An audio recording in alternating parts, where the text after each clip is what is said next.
So I'm getting ready to go to the movies. Last Saturday, I went to go see after I attended a voluntarily AA meeting. I went to two of them. Um, Once we went and did all that, um, we went to go see the movie Talk to Me, and I want to do a review on that movie. There's a couple of different topics that I got to discuss today, later sometime, and I gotta talk about that movie because that movie fucked me up for a minute. We actually were gonna go and see it again today, but I'm thinking about trying to go see Insidious or maybe The Sound of Freedom. I'm not sure yet. But I cut my outfit up to kind of give me like Freddy Krueger vibes. I don't know if you can kind of see it. And then I cut the arms and the back. And I cut my thumbs to and then the back. So I'm wearing this red shirt under it for one because I like the aesthetic it gives with the gold chain for the straps, and then it matches my necklace. Um, and I kind of got Freddy Krueger inspiration from this look. Plus, I wanted to like I got flesh open or whatever, and it matches my necklace. So I was debating for like 30 minutes. Do I want to do my eyeshadow or not? I got heavy oils on my face, and I just kind of I'm gonna keep it like natural today. It's a rainy day, perfect day to go to the movies. And that movie Talk to Me was so good. We're debating if we want to go see it again. Waste our money again. I mean, it wasn't a waste of money, but you know, there's other movies. I want to see Insidious, but I heard it sucked. Which I'm an Insidious fan, so I'm kind of offended, but I haven't seen it yet, so I have to see and judge for myself. But let me hurry up because I'm waiting for my family member to finish getting dressed, and she's going to be on her way. And we got a couple of errands to run before we head out. So I'm trying to hurry up. All right, so let me talk about this because God's been heavy on my heart about it, and He knows that I be trying to avoid stuff like this. To talk about the first story time was when I was living. I'm not going to be specific on what foster home it was at, but I will discuss that when I would take a shower. She didn't do it right off the rip. It's like once I got comfortable in the house, like she had me calling her mom and stuff, and I felt so comfortable with her. Like she would like snap and cuss at me out of nowhere, but like she made it seem like it was funny because like her accent, and like I just I really loved her because it's like whenever she spoke to me, it was like she was speaking life into me, and I felt like I could do anything. So it was crazy. Like I was failing at class, and she was like, "It's not that hard. Life doesn't have to be that hard unless you make it. Life is easy." And like I still hear that to this day, and it does help me get through the day. But like it's weird. Like I don't know how to explain it, but it's like whenever she spoke to me, it ignited something inside me. But I think she had like some type of sinister intentions because the goal was to get custody of me fully, and then she said we were going to move to Florida. Which, looking back, what was we going to be doing in Florida? Like, you know what I'm saying? That was the one when that situation happened at that home with her brother, the 40-year-old man, when I was 13. That situation. If you've been following me for a while, then you're aware of what situation I'm talking about. But so yeah, so it got to the point to where I would shower and stuff, and I never had hygiene problems ever in my life. So I didn't know where that came from. But I liked her and stuff because she took good care of me for the most part. Like she's a hairstylist, so my hair stayed done. Um, I saw that I could kind of get away with little shit there, so I was like, I'm gonna just stay. But once I got comfortable and stuff, like she started coming in the bathroom, and like she had snatched the curtain open as I'm washing, and she was like, "Are you washing?" And I'm like, "Yeah." Like, bitch, I ain't never had hygiene problems, like, never in my life. Like, I remember when my mom taught me how to wash when I was, like, 3 years old in the bathtub, and we would take baths together. And, like, she would, like, cry and be like, I'm so proud of you. Look at you. You're such a big girl. You can wash yourself. You're so young. Like, I've always had good hygiene. So I was like, what the fuck? So she's like, I'm just making sure you're washing yourself or whatever. And you gotta wash yourself, and you gotta wash yourself like 3 times a day. You need to get some water in a cup and rinse down there. You can use lemon or vinegar or just hot water. And till this day, I do still do that. Like it did help, but I never had an odor. I didn't know where that shit was coming from. But I liked it. I like that theory. I'm glad she taught me that. But it was just weird how she started doing that randomly, and it scared the fuck out of me because I wouldn't hear the door open in the bathroom. I would lock the bathroom door, and like I didn't hear her come in there, and she would just snatch the curtain open and like watch me for like a minute or two to make sure I was washing. And then when I would rinse out and try to hurry up and get out, she's like, "You didn't even finish washing." I'm like, "No, you came in when I was about to be done washing."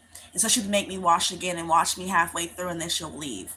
And I just thought that was weird. I forgot all about that shit. God brought that up to my memory a few days ago, and I was like, "God, I don't want to talk about that on my YouTube channel." Like, and he was like, "You gonna have to talk about this on YouTube." I was like, "Okay, cool, fuck it." But I had to build up the guts and confidence to talk about it because I could have been talked about it, but I just wasn't ready. Because when I really thought about it, I'm like, damn, that shit did. I guess it did have an impact, low key. I don't know. But then, okay, so the next story is, um, damn. The next story is going to be about the respite care home situation. Respite care home is when you're in a foster home and they want a break from you or got to go on vacation and they don't want to take the foster kid. They can request a home for you to stay in for like a weekend or for that week. It's like a temporary home for the temporary home you're already in. So it's called respite care home. I don't know in different states if it's called something different, but I ended up staying in a respite care home one day, and this girl she worked at Red Lobster, and Red Lobster, that was the first time I ever had biscuits there. Is when she gave me some. So the girl that was a foster care, she was like 24, but she had mental issues. But y'all, when that woman that was watching us left, she was telling me stuff about her, and she was like, she beats me, she bites me, she's really mean, and she was like, she makes me act like I'm this and that when I'm not. And I was like, what do you mean? And I was like, you're talking normal. You talk like a grown woman. Like, she was like, I said, you talk like me. She was like, I am grown. And she was like, this bitch is evil. And I was like, what the fuck you mean? But like that was my third time there. The first time I ever learned how to cook chicken was at his house now. I had got burnt in the forehead with the grease popping.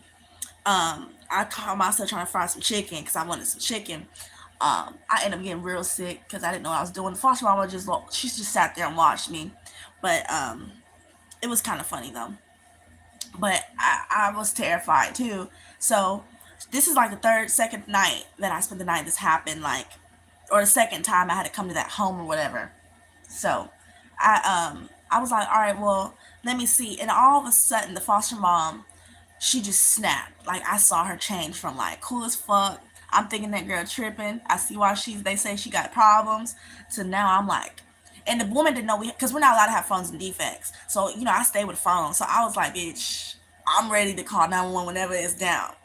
But I knew not to call 911. I knew to call my caseworker first, and then call 911, and then call my foster mom, and then call my brothers. And I didn't call my family first because they would have been like, "Where you at? We on the way," and that would have been a situation. They would have went to jail, probably still be. I was protecting them by not telling them. I felt like as long as no one put their hands on me, that I was straight. I didn't have to like get help from my family. And plus, they were so far away from me. There was no way they would have gotten to me in time, anyways. Okay, so basically, the woman attacks the girl, the 24-year-old that works at Red Lobster, out of nowhere. I can't remember what the situation was. I think because she didn't wash her dishes or her clothes or something, and she stayed in my room all night talking to me. And I had to go to school the next morning. But whenever I was in a new home, I hardly ever fall straight asleep because I'm always talking to the kids and we're always staying up late, bonding and having a good time. And the foster parents normally always let us do that so I can feel comfortable in the home. So, and she did the first night or two that the first weekend or two, like maybe a month and a half after before the situation happened occurred. So we thinking we cool. So she's telling me everything about her life, telling me how this woman really is. I said she's a church woman. She's really sweet. There's no way possible that she's like this. And she was like, "You keep coming around, you'll see." And like it's some scary movie shit. This shit crazy. Um, I was like, okay, well, maybe she was just tripping. So I didn't say nothing. I even went back to the foster mom and told her, like, hey, I think, I forgot what I said. I didn't tell him the girl though. I didn't tell him what she said. But she was like, just ignore her. She says that to people all the time. She just has issues. She went through a lot when she was little, whatever, whatever. I was like, oh, okay, I get it. And so I left it at that, right? So Um, I was like, okay, cool. I ain't gonna say shit else about it then. I'm tripping at this point. And I don't know what happened. I ended up leaving later on that day. And then the next time is when all this shit happened. Out of nowhere, the woman just snapped on her. The stairs is down there, and she tried to push the 24-year-old down the stairs. So then I jumped on. I said, "Stop fucking hitting her!" And I said, "If you put your hands on her again, out of nowhere." Now the woman had bite marks all up on her arm. I said, "What's up with that bite marks on your arm?" Now this is way before the situation popped off, and she was like, "Oh, she has issues and all this and that." And then the girl told me that the reason why she got bite marks on her is because she has to defend herself. Sorry, I thought somebody was knocking. She said she had to defend herself from that girl because it's only so much she can do because she's in the system and she doesn't want to hurt her too much. So I'm thinking, okay, I'm already like, well, this is some weird ass shit. So I keep my phone on me, close. I had to sleep that motherfucker under my pillow because I'm like, that bitch coming here trying to bite on me. Any one of them, I'm gonna knock their ass out. I was ready. I was on go. Um, so after that, I'm like, I'm on edge at this point because I'm like, what the fuck is going on in this house? But I'm still loving the house. I'm thinking everything cool and shit. So then I get there and the woman just snaps on her and she bites the 24-year-old. And the girl was like, you see? Look. And then the woman was like, stop talking to her like that. I guess she was trying to tell her to stop talking to me like she was normal. Um, and everything. And she was like, you ain't supposed to be talking. And I was like, what do you mean? And I was so scared, y'all. I really wasn't even saying much. I just was looking. Because I was scared. I think I was like 14, 15 at this time. Yeah, I was about 14. So at this point, I ran into upstairs in my room. They were still fighting. I called my foster mom. My foster mom told me to call my caseworker and that she was about to be back on the way from Florida. And then I called my caseworker. I said, you need to come now or call the police because they're fighting. And that woman's crazy and she's been abusing her. Long story short, I'm going to keep it short because I got another story I got to tell and I got to get ready and go. Long story short, the girl gets saved. Came to find out that that woman's been abusing her in a bunch of ways. They didn't tell me what and how, but I'm already assuming certain things. Uh, the girl doesn't really got issues. Came to find out she's normal. She's fine. She's been living there for like 7 years at that point. I don't know. So that shit scared the fuck out of me though. I don't even think I ever told my family about that situation. So a lot of stuff that I tell my YouTube channel, my family has no idea about. So I know when they come on my YouTube channel, they're like, damn, what the fuck? I didn't even know this about my sister or my auntie or my cousin. Like, I know it's a very shocking experience when people come on my YouTube channel. That's why I don't tell everybody I got a YouTube channel. Because I know it's like crazy to believe some of the shit I've been through. Alright, so the last one I'm going to talk about was the first foster home that I was in when I got took with my niece and her siblings. When the situation just happened when we all got took for a family member that got busted. Um, I don't know what kind of look I'm trying to do. I'm just doing something different. I want to look spooky. Okay. So basically, the first foster home we were in, we got transferred like 3 hours away from our hometown that we're in now. And then after a week, they took us to this other foster home that was in town. And this is the one we called her Fatty Maddie. I'll say her fucking name on it. I don't give a fuck. I wish a bitch would. We call her Fatty Maddie. And she didn't do our laundry. She didn't feed us sometimes, and she gave us raw meat, and she fed us raw meat. This is the one God was on me about. He said, you need to talk about this one. This is the story. He didn't even tell me to really talk about the other ones too much, but that one just came in my head. The other two just kind of popped in my head while I was thinking about how I'm going to tell my channel about this situation. But yes, the time that this foster mom fed us raw meat and dragged my step nephew across the house by his hands on his like stomach because he peed in the bed when they were like 3 years old. I mean, we're in a new house. They're probably scared. No, there's no telling what kind of abuse they've endured before we moved in with them. I don't know. But, it's statistically shown, like, when kids piss on themselves after a certain age, they're being abused. But I don't know if that's true. I'm not going to claim that over them because I don't know. But I am saying that's a bit much to be punishing a child like that. I have some family members who were in defects, and that when they would pee in the bed or something, they would get dumped with buckets of cold water, like cold ice water, like jugs and buckets on them. I'm not gonna name who, when, where, why, but there's some cruel people in the system. It don't matter if they got a squeaky clean record or not. I think mental evaluations should be done, and even then they can be faked. Because I've, you know, I know, I know that they can be faked. Like sometimes the kids are just way too fucking scared to even say anything when the caseworkers come to visit the house. You know, but yeah. So one day she was cooking dinner, and she would always cook dinner for us differently than how she would cook for her and her husband. And she would cook them like steaks every other day, and we would all sit at this table and watch them eat. And while they're eating, we're still waiting on our food to get done, and then she would make us sit down and watch them eat. And like, we'd be like, "We're hungry, we're hungry," and she was like, "You can wait till your food's done." And so she brings out this roast. It's a white woman. She brings out this roast, and we know we're all mixed in this house. And now that I'm thinking, maybe it's because of our color.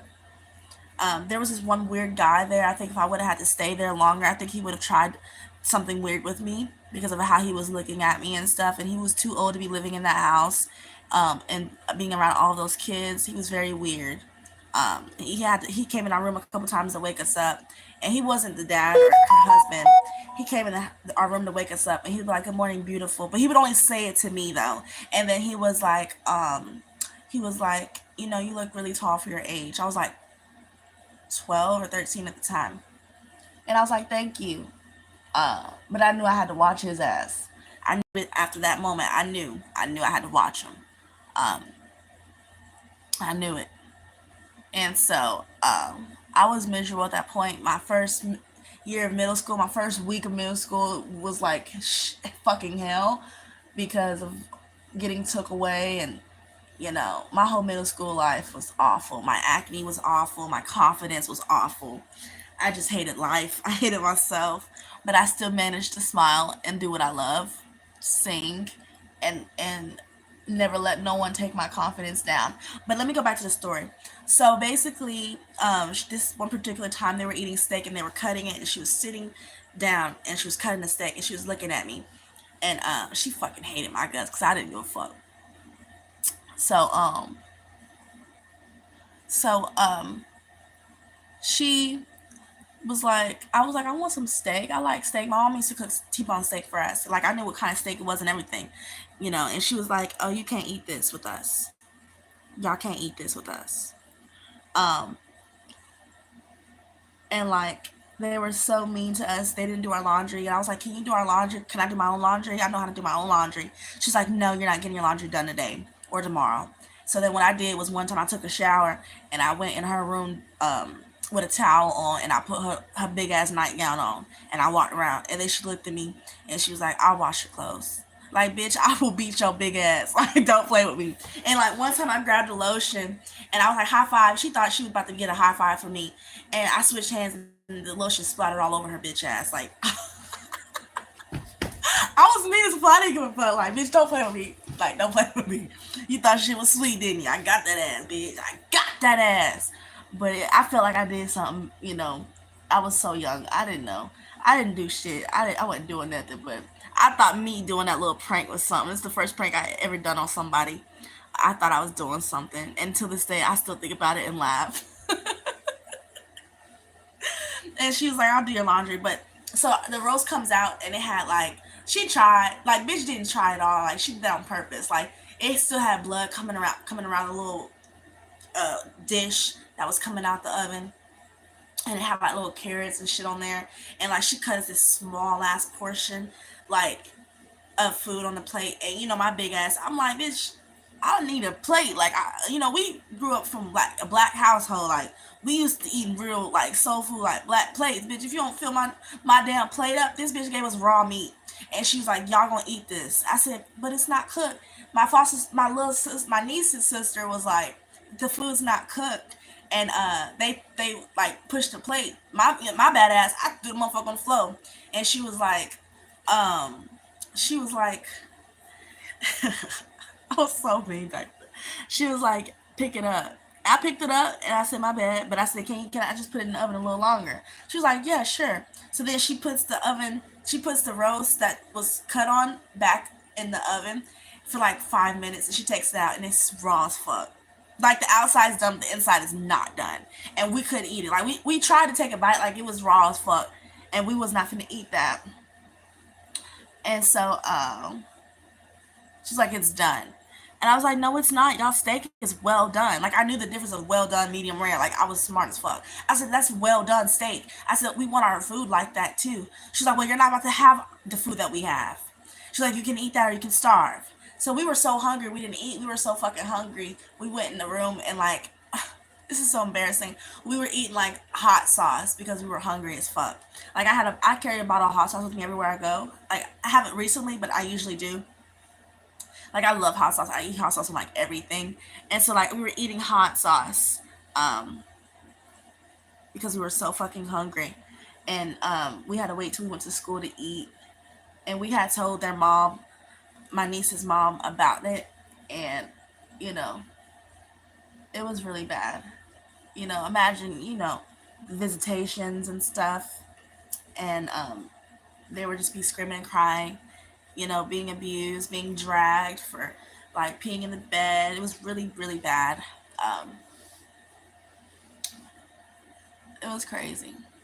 But that's the time that she gave us some raw meat. And my big hungry ass, I had tried to take a bite of it because I was hungry. And she was like, see, it's not that bad. I said, like, it is that bad. I said, it's not cooked.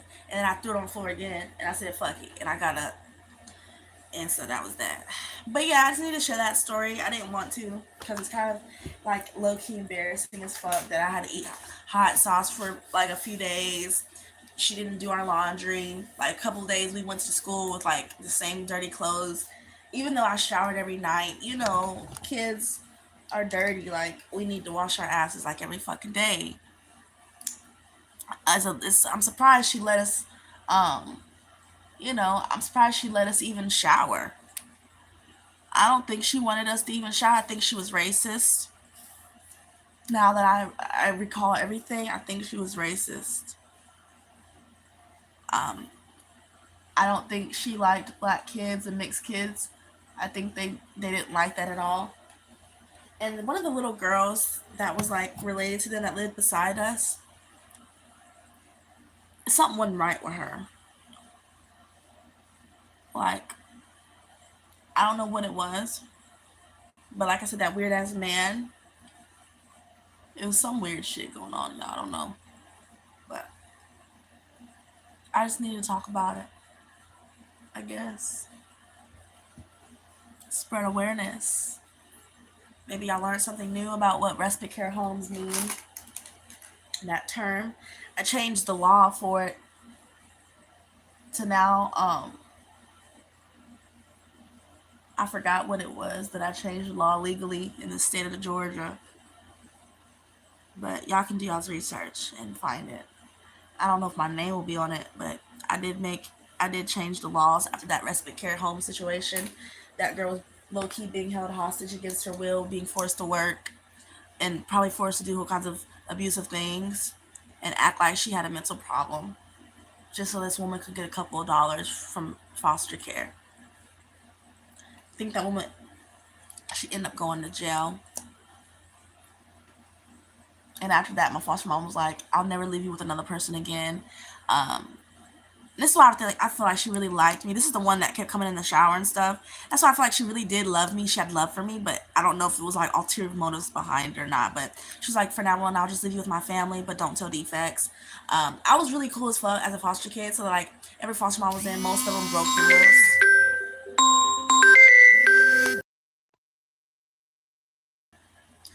Sorry about that. Oh, I'm still recording. Okay, cool.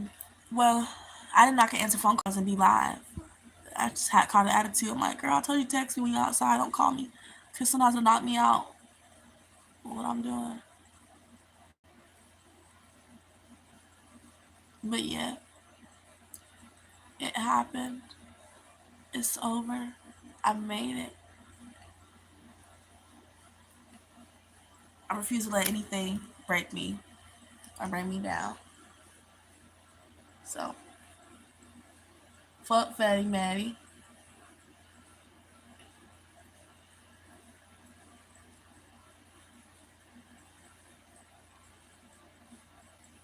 And the crazy part is, there's other people in the system that's made claims about this woman. The one that fed us raw meat and didn't want us to have clean clothes. But the defects, people didn't listen. They didn't care. I ran into my caseworker that got me home, that I just had my case. She was part of my case the whole time. I ran into her a few months ago, and I was with my brother. We were shopping for the first time together, and she was like, "Wow, you done such a good job with her. I still see that you're still singing, and you're gonna do great things in this world. I'm so proud of you." And she said she's retired from it, but she said she'll never forget about me, and I'm always in her prayers. And I said, I just want to thank you so much for everything, for getting me home to my family safely, and listening to me when I told you those homes wasn't right. And I made her cry, and I told her, don't start that shit because you about to make me cry. It was great. I know not everybody's story is as fortunate.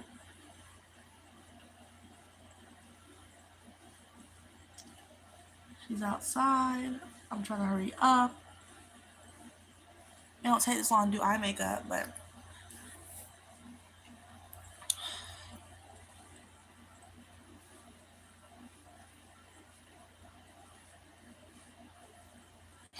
ooh wee.